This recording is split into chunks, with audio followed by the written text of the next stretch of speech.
Greetings and welcome to this virtual video presentation entitled NGSS 3D Science Teaching and Learning.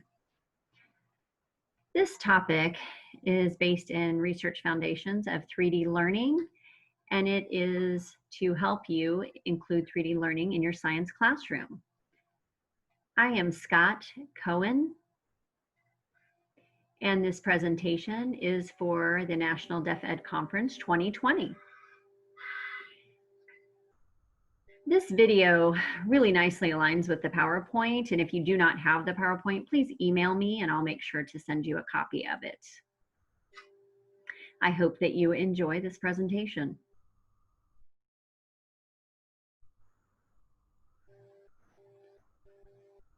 I am a doctoral student focusing on science education at Georgia State University in Atlanta, Georgia.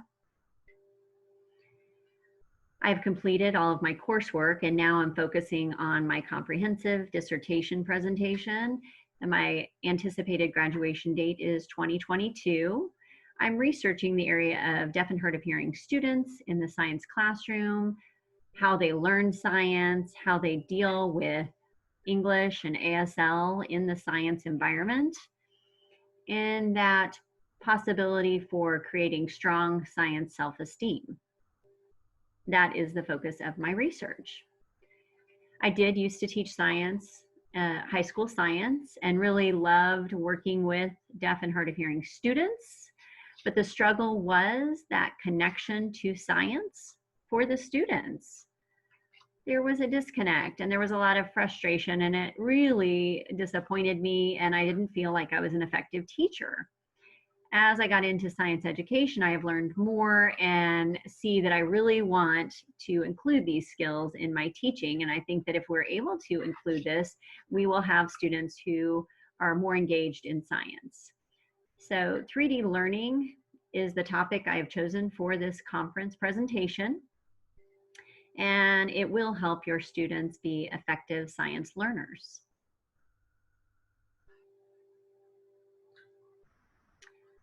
Why I've chosen this topic is that 3D learning really, the overarching goal is to help the students have a better understanding and become more engaged and have a comprehensive understanding of science. The National Research Council in 2020 published a book titled Framework, 2012, excuse me, published a book, The Framework in Science Education K through 12, and they included these students' experiences really helped them increase their learning. There are 3 areas that are focused: DCI, which is content, practices, and also cross-cutting concepts. And I will expand on each of these concepts later. Now, when you look at images, you may wonder why we really want to hit hard on these science standards. It's because the science context, the educational context, and political context can impact all of science learning. And that's where 3D learning really comes into play. Science curriculums are now adopting next generation science standards. There are about 20 states that have already adopted these standards. There are states that are adjusting their standards, but they are pulling from the Science Education K through 12 framework. There are about 24 states doing that. So about a total of 44 states are using 3D science learning in their classrooms. Now, there are more states that are not using this in their standards as of yet, but they can definitely pull from these concepts and use them in the classroom. 3D science learning has 4 components. The overarching component is the performance expectations, which is what is required for the students to show particular competencies in their lessons. And as I cover these areas, you'll think about how you can use those with student assessment. So that is the foundation for 3D learning. And then there are 3 keys which help accomplish those performance expectations. They do need to meet areas of content, practice, and concepts. And if they're able to do that, that will translate into successful science students. As people become more involved and we work together with 3D learning, we can support one another to be more successful. So practices is one area of 3D learning. Many teachers misunderstand what practices mean. They think that practice goes with the scientific method, but it actually does not. The scientific method is a very clear-cut set of steps that must be followed in order, such as the hypothesis, setting up the experiment, running the experiment, data analysis, etc. These steps are basically cookbook labs. And students follow those like a recipe, but they don't become engaged in learning. There are 8 pieces of concepts or practices which don't have to be followed in any particular order, but can be used to help group information. They can be used throughout your lessons, help the students assess information and communicate information. So all of these things need to be considered and included in your lessons, depending on what you're teaching. So these practices allow the opportunity to develop and help the students become more like a scientist, and it becomes more ingrained in them. The area of cross-cutting concept is the least understood by teachers. And that is because cross-cutting concepts are the most abstract area of the 3 foundations. The practice we do have a pretty good understanding of, and people understand content very well, but cross-cutting concepts are less understood. It's not new. It has been around for all this time, and when we think about standards, it's usually considered themes or also considered underlying principles. So those underlying principles, students typically have difficulty catching. They are more cognizant of the basic facts. So our responsibility as science teachers is to bring those cross-cutting concepts to the forefront and allow the students to understand these, and we need to include them in our lessons. Cross-cutting concepts have seven different concepts that you will need to think about in your activities.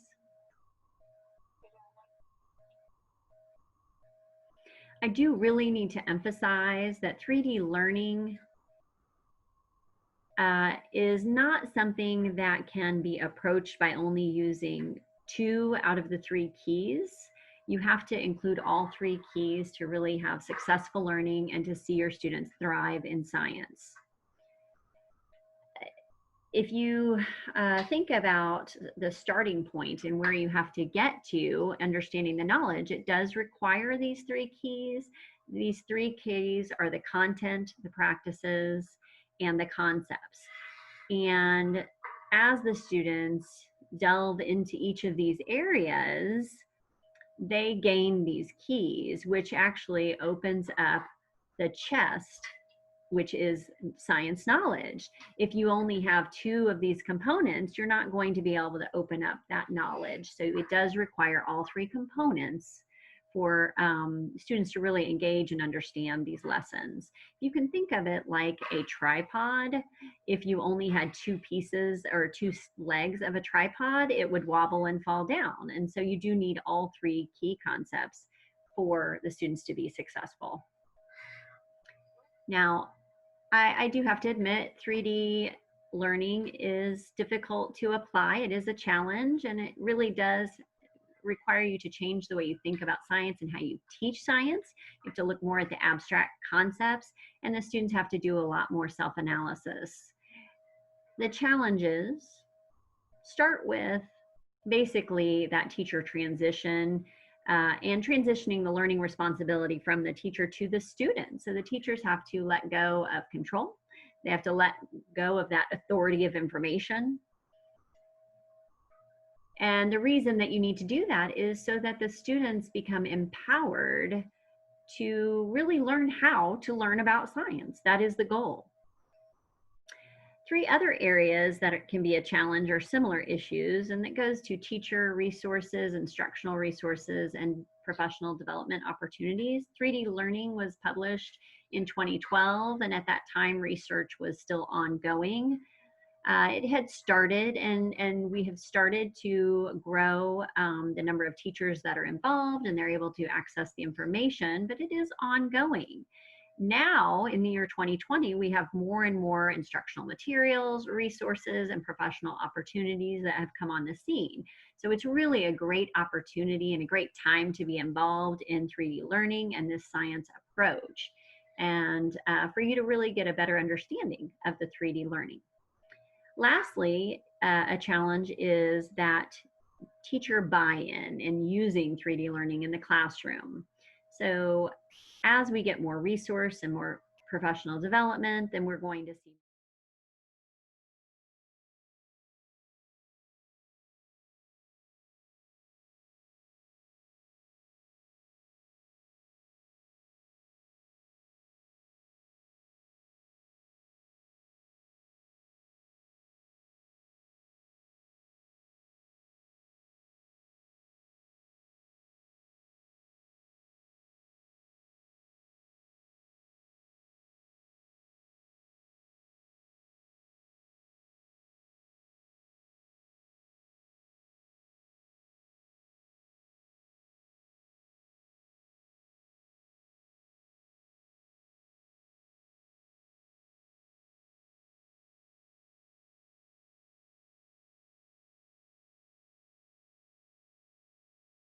see more teacher buy-in.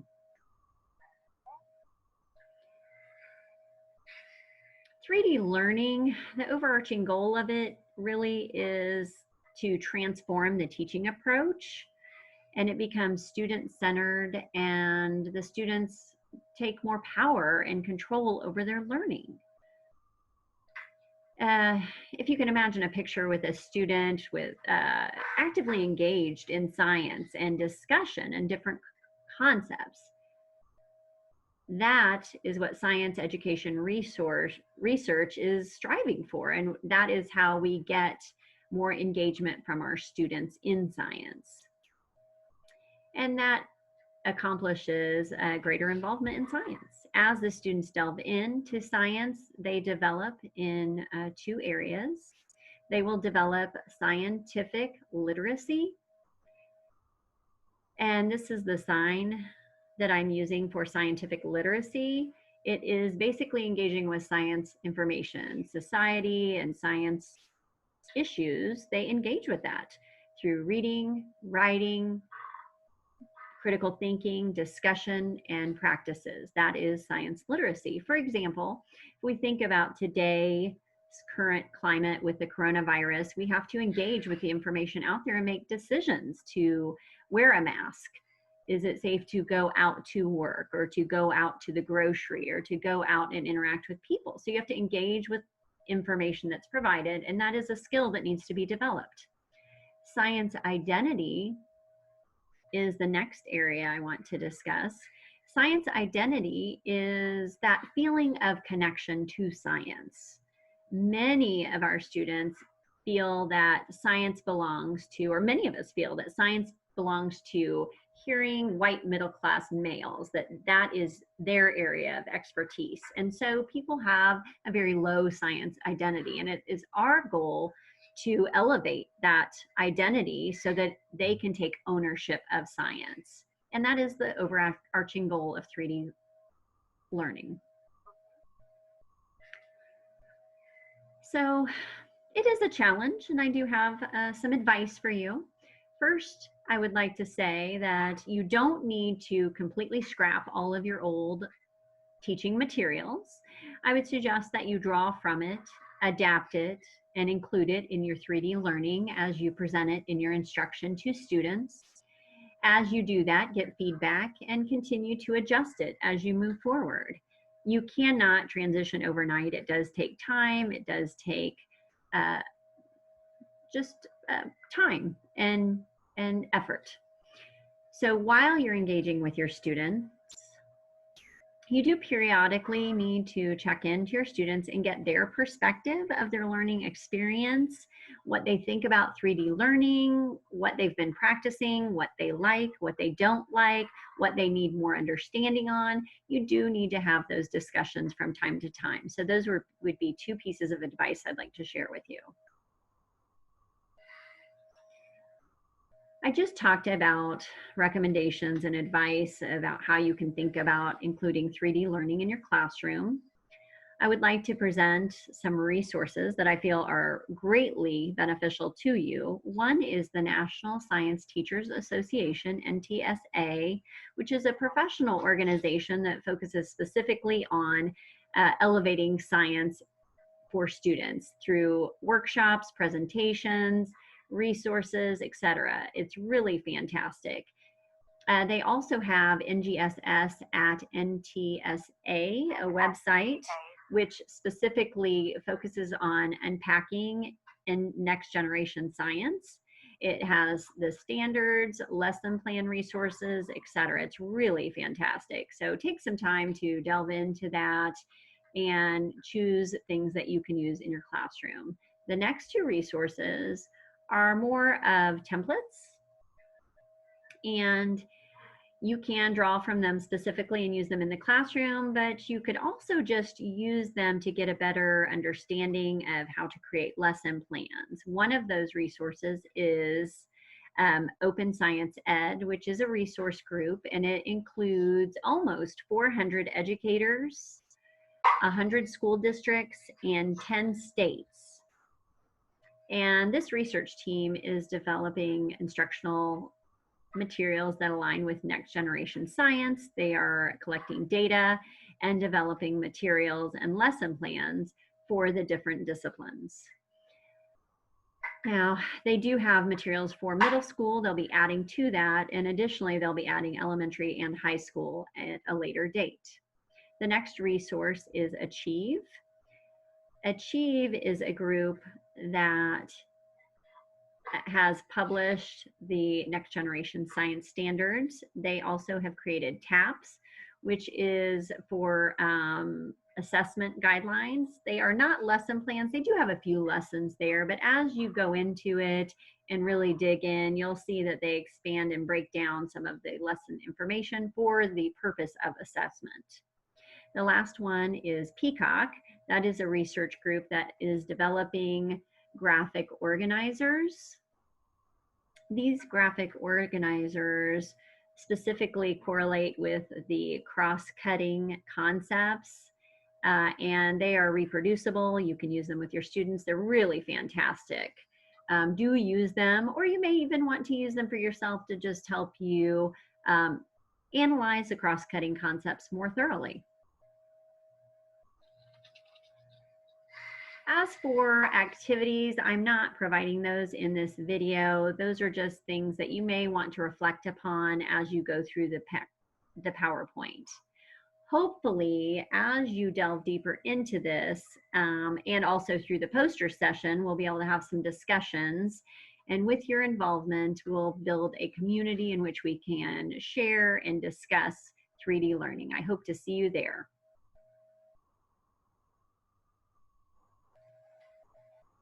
Before I wrap up this presentation, I would like to acknowledge this very well-known science educational researcher, Joseph Krajcik. He is the director of Create for STEM Institute at Michigan State University. And he is saying at this time, it's so exciting for science educators. It is the first time that we are really having a nationwide collaboration of science teachers, and they are engaging through 3D learning. We are sharing resources and information, and it's really fantastic. And the teacher's ultimate goal is not for students to memorize science facts, but really to accumulate science knowledge that they can use moving forward in their future, and to see our students really engaged in having that science literacy as well as science identity. Thank you so much for watching my video presentation. If you would like to reach out, you can click on the Google form, and that will connect with me, and then I will reach back out to you to continue our dialogue.